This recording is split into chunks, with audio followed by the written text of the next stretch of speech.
Alright, what's up guys? My name is Zach and today I am driving a 2021 Volkswagen ID.4. Up front is an electric motor and down below is a 1-speed automatic transmission.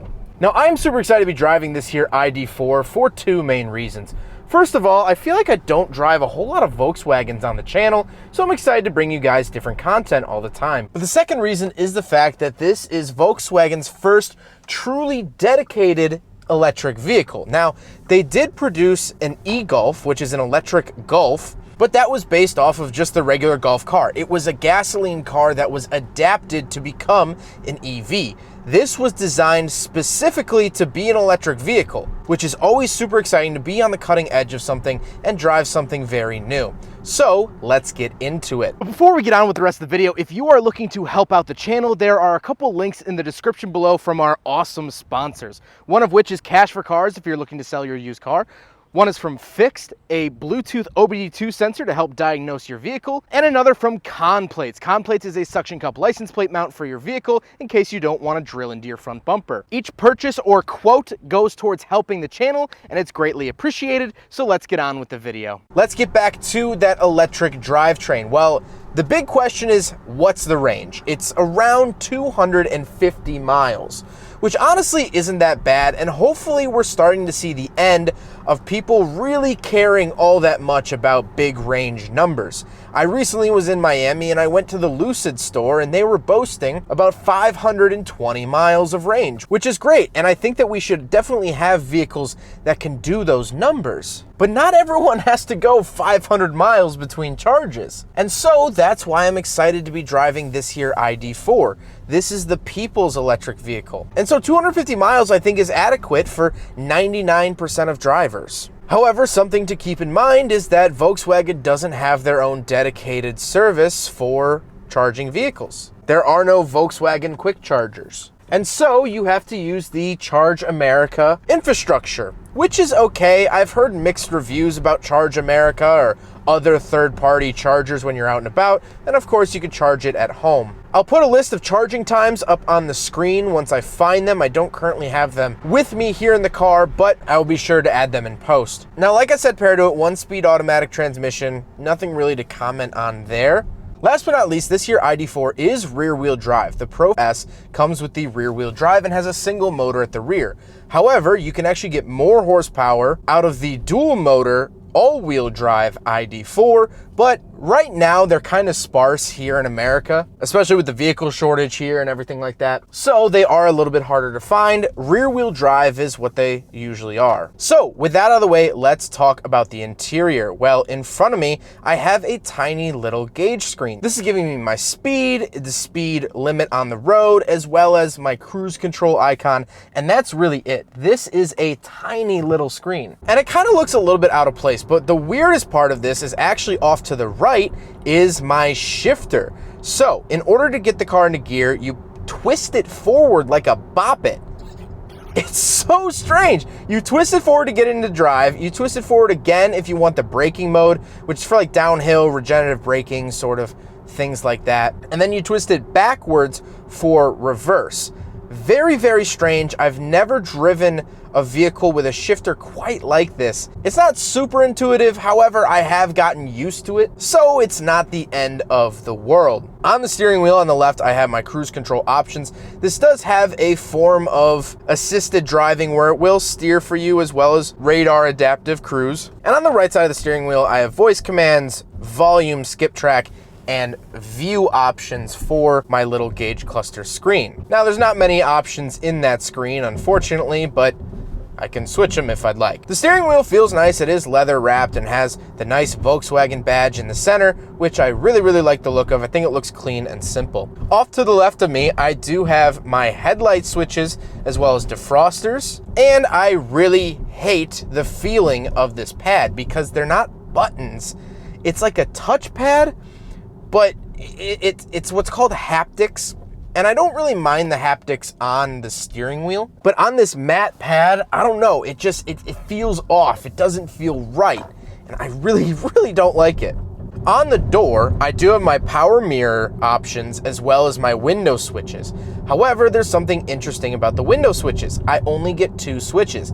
If I want to roll down the rears, I just hit the bar that says rear, and then I can roll them down. Again, touch it for the fronts and the rear will turn off. But again, this is sort of that matte haptics, and it's not easy to touch. Like if you just touch it like it were a touch screen, it doesn't register. You have to kind of put more force into it, but the button doesn't give, so it's not very satisfying. It's very, very strange. Up above me, I do actually have a sunshade, which can be opened and closed by this like drag of your finger. I prefer just a regular button. Don't know why they had to up and do this, but you can also control it through the center screen, which is very, very nice. So that kind of makes sense, but I wish I just had a physical button for the sunshade. Moving into the center, we do have the Volkswagen Infotainment for the ID.4, so let's pull over and talk about that. Well, the screen is pretty big, however, it's not super responsive. We do have vehicle we can go to. I do like that there's like a little ID.4 that drives up, exterior lights, interior lights. I don't know why it's asking me to say that. I didn't hit anything. Okay. All right, headlights, tires, we could take a look at our tires, you can set tire pressures, winter mode, things like that, exterior lights. So this does kind of have Volkswagen's, I don't know what technology it is, but basically if you move your hand away, see how there's no text on the buttons, but then, oh, there's text. See, so I don't know what sensors that is, I don't know what technology that is, but like the Golf and stuff had that. But I can spin the vehicle like this, take a look at windows, things like that. I do like this. Now, something I don't like is the heated seat button. When I'm just home at like the normal menu or whatever, I would think, oh, this will turn on my heated seat. Let me just tap that. Nope. Now it's on. It's just, it's a couple extra steps, which I don't like. Although I do have a heated steering wheel, that is nice. And, you know, this overall infotainment is actually designed very well. I think it looks nice.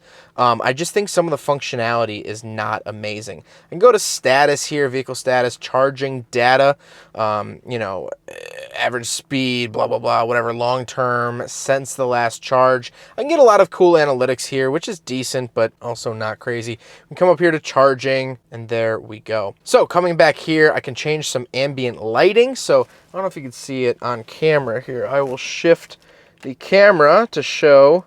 There we go. We have some ambient lighting. Desire is blue. Then we have Euphoria, which is like a pink red.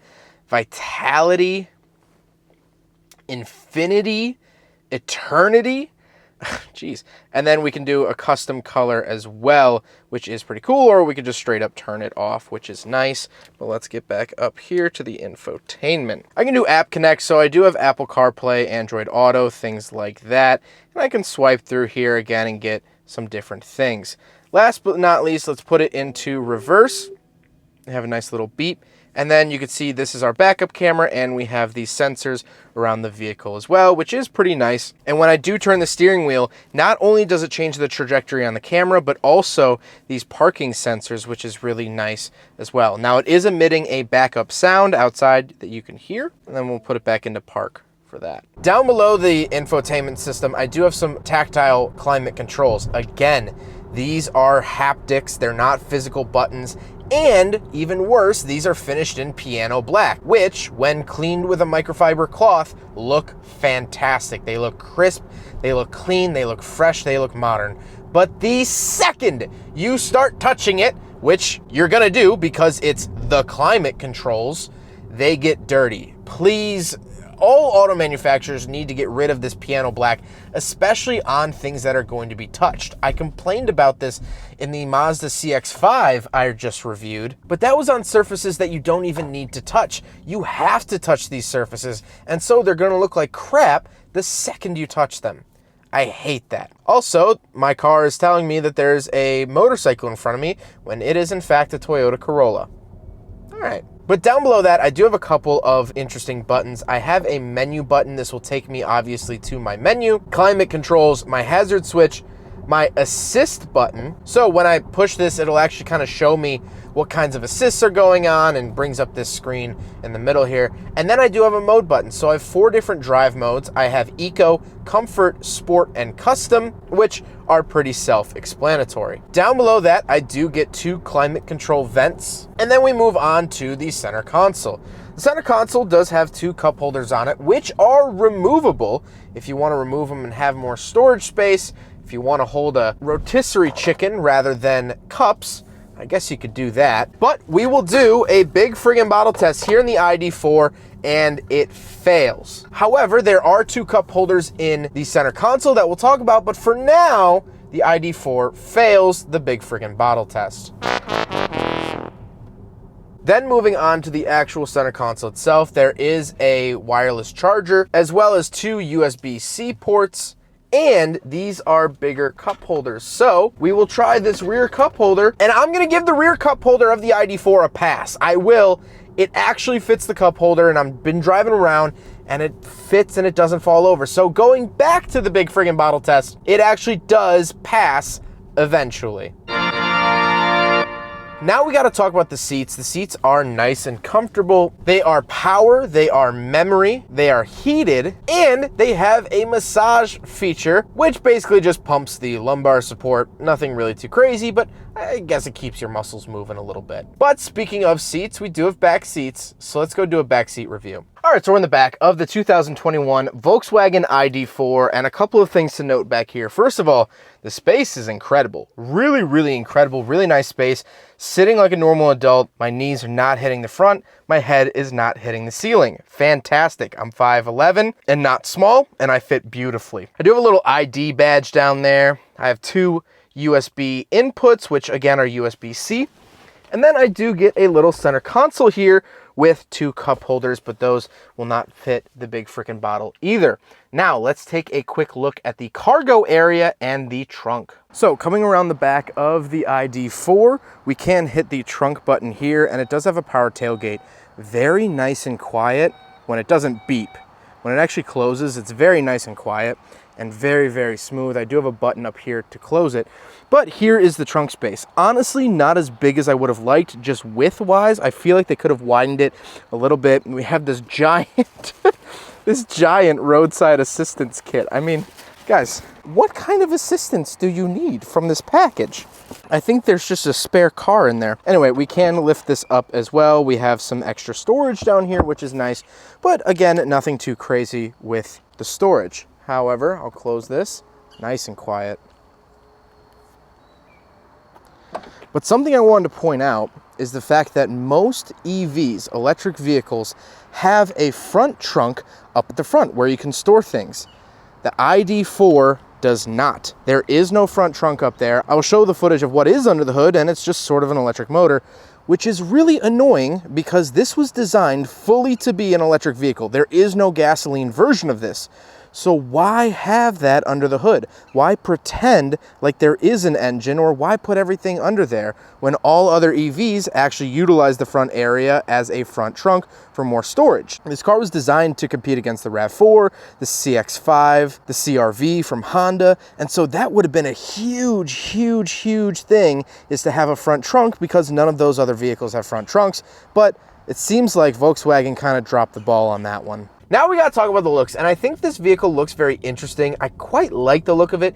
I think it actually is quite attractive, dare I say. And it's presentable enough where there's actually a church in my hometown where it's far off the road. It's not right next to the road, and I always notice that there's an ID.4 there. Maybe it's just because it's new and interesting and different, but I always can pick it out of a crowd, which is something you want in a vehicle. I love the white badges on the outside. The white Volkswagen badges are really, really cool. Not a whole lot of companies, if any other companies, actually do white badging. I think it looks really good, especially here on the black color. And I think the headlights and taillights are quite fashionable. But now let's get to my final thoughts here on the ID.4. Well, I'm a little bit torn. Let's talk about the negatives. First of all, when I did an acceleration test, I don't know why. I'll show the footage here. I didn't want to show the footage earlier because it would have just taken too long, but I'm going to show the footage now because if you've waited this long, then you're in this review for the long haul. I went to go do the acceleration test, and I don't know why the horn started honking and the flashers came on, and I could not turn them off. Neither the horn nor the flashers. How did they end up going off? I don't know. I just kept driving and then they went off. I don't know what that was about, but here's the video, my true honest reaction of what happened. All right, here we go. A little bit of sport mode action for you. You're not gonna hear anything besides the window that...